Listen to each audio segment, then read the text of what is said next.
Oke, selamat malam teman-teman dimanapun Anda berada. Malam ini saya bersama Pak Rektor IKPGRI Wates, Pak Dr. Joyo Sumpono MPD. Dan malam ini saya ingin mengucapkan selamat Mas Joyo. Terima kasih atas dilantiknya jadi rektor. Terima kasih Pak Tudun ya. Hari ini dilantik resmi jadi rektor. Dan ini sesuatu bagi Kabupaten Kulon Progo dan sekitarnya, karena beliaulah orang pertama warga lokal Kulon Progo yang kemudian memegang tampuk pimpinan di universitas legendaris, di perguruan tinggi legendaris yang usianya sudah 54 tahun. Oh, iya. Oke, Mas Joyo. Iya. Tentu ini sesuatu banget bagi sampean. Iya. Dan sekali lagi bahwa orang muda dengan visi yang muda, dengan mindset yang muda, memegang tampuk pimpinan IKPGRI Wates Kulon Progo yang legendaris 54 tahun. Ya, 50. Dan hari ini dipegang tampuk pimpinan itu di tangan sampean. Apa sih rencana besar sampean untuk IKPGRI Wates Kulon Progo yang legendaris? Tentu sampean sudah punya banyak pemikiran-pemikiran yang akan dilakukan selama periode kepemimpinan sampean. Apa ya Mas? Ya. Terima kasih ya Mas. Jadi apa yang ingin saya sampaikan di dalam konteks perguruan tinggi terutama di IKPGRI Wates, tentunya saya mempunyai program-program yang mendasar. Di program itu kalau tidak dasar nggak mungkin kita akan melakukan sesuatu itu akan berhasil. Nah, kemudian saya ingin program-program yang ada di dalam IKPGRI Wates kita sinkronkan dengan permasalahan sekarang ini. Terutama karena dunia pendidikan sekarang sudah mengalami kemajuan besar di dalam teknologi, khususnya zaman milenial lah seperti itu, zaman teknologi yang mau tidak mau teknologi itu harus kita berada di dalamnya. Bukan cuma menjadi pelihat, tapi kita juga menjadikan masukan ataupun ide gagasan yang nanti siap outcome-nya masuk ke dalam media. Itu yang pertama. Tentu di dalam IKPGRI Wates yang legendaris tadi, IKPGRI Wates yang selama ini sudah 54 tahun, ini usia yang tua ataupun usia yang sudah tua. Tetapi mengapa kita masih berbaur di dalam dunia pendidikan? Karena kami terus terang, perubahan demi perubahan, kebaikan demi kebaikan pasti akan muncul di situ, terutama di dalam pendidikan.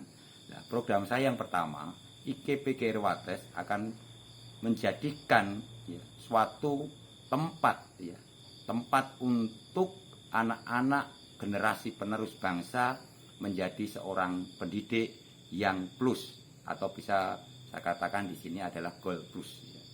Goal plus itu artinya apa? Pendidikan yang nanti akan membawa dampak positif dan mempunyai penunjang dan pengguna sebagai landasan untuk kemajuan. Saya contohkan bahwa di IKPGRI Wates adalah 3 dari prodi. Sehingga 3 prodi ini bukan cuma nanti lulus dapat ijazah, tetapi nanti yang dikatakan plus berarti lulusan ataupun ijazah nanti akan diimbangi dengan soft skill ataupun keterampilan yang jelas-jelas dimiliki oleh kelulusan itu ataupun mahasiswa yang lulus itu. Sehingga ini menjadi suatu program yang harus kita tanamkan dari dini sekarang ini. Karena mengapa? Karena anak-anak sekarang yang sekarang ini sudah masuk dalam tataran teknologi itu karena adanya pandemi, adanya COVID-19 ini dikatakan mudah di dalam pembelajaran. Sebenarnya ini tidak mudah. Justru ini tantangan ataupun sinergitas antara pendidikan dan budaya dengan teknologi itu di dalam budaya. Saya contohkan lagi yang pertama, bahwa program daring yang ada di kami sementara ini karena pandemi, itu akan memulai teknologi baru ataupun babak baru, zaman baru, bahwa kita adalah melek tentang teknologi ataupun tentang media. Sehingga sangat perlu sekali bagi generasi ataupun mahasiswa saya ini nanti begitu lulus akan siap mengabdi, tentunya bagi kelulusan ini mengabdi di dunia pendidikan secara khusus dan nanti bisa juga secara umum pada tingkatan-tingkatan yang nanti memang membutuhkan dalam kelulusan kami itu. Konkretnya apa Mas Joyo? Konkretnya ketika ingin membuat mahasiswa ini plus, apa yang disiapkan? Ya, Yang pertama tentang mahasiswa yang persiapkan, pertama satu kedisiplinan. Ya. Kedisiplinan dalam arti apa? Kedisiplinan dalam arti teknologi ataupun media. Sehingga sekarang ini banyak juga yang sering ada pembelajaran ataupun mata kuliah yang tidak rajin ataupun tidak cerdas karena banyak pemalsuan tentang teknologi itu sendiri. Sehingga bagaimana caranya IKP Waters bisa menerapkan tentang media, tentang katakanlah sekarang ini Zoom, ya, meeting Zoom atau classroom, ini bisa dimanfaatkan sedemikian rupa dengan baik.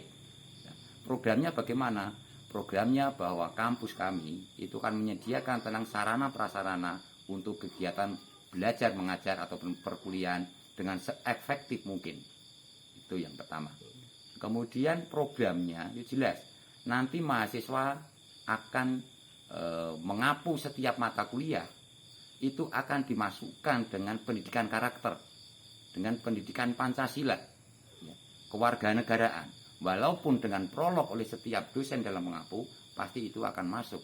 Yang nanti endingnya itu bahwa mahasiswa itu lulus sudah benar-benar mempunyai perilaku, moralitas yang jelas-jelas nanti akan dipergunakan dalam kehidupan sehari-hari ataupun dalam masyarakat itu sendiri.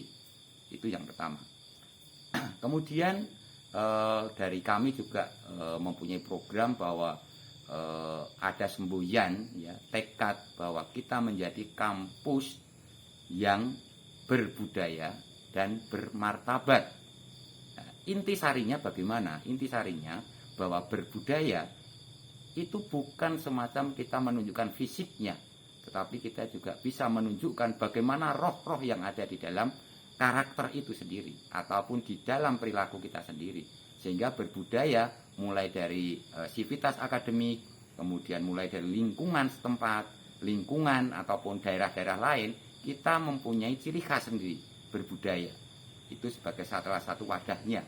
Kemudian berikutnya dari IKP Waters juga akan mempunyai program berbudaya tersebut, yaitu menjadi semacam tempat transformasi budaya. Sehingga IKP kami, ya, IKP Waters ini di dalam budaya itu bisa menerapkan dua segi, budaya yang kelihatan dalam konteks pertunjukan ataupun action, kemudian yang tidak kelihatan bisa disebut dengan roh daripada budaya itu. Sehingga yang dipertunjukkan dari kami sekarang sudah mulai berkembang dengan pesat, ya, karena salah satunya adalah anak-anak sekarang sudah mempunyai inisiatif, ya, untuk maju di dalam budaya. Saya contohkan ada tari-tarian, ya, tradisional maupun modern, kemudian kerawatan, yang disebut juga di sini ada tarian-tarian klasik, kerawitan yang masih tradisional ataupun perpaduan dari tradisional menuju modern. Kemudian juga ada pecinta alam, ya. Kemudian juga ada kewirausahaan, ya. Di dalamnya itu tentu kita akan mewadahi di situ.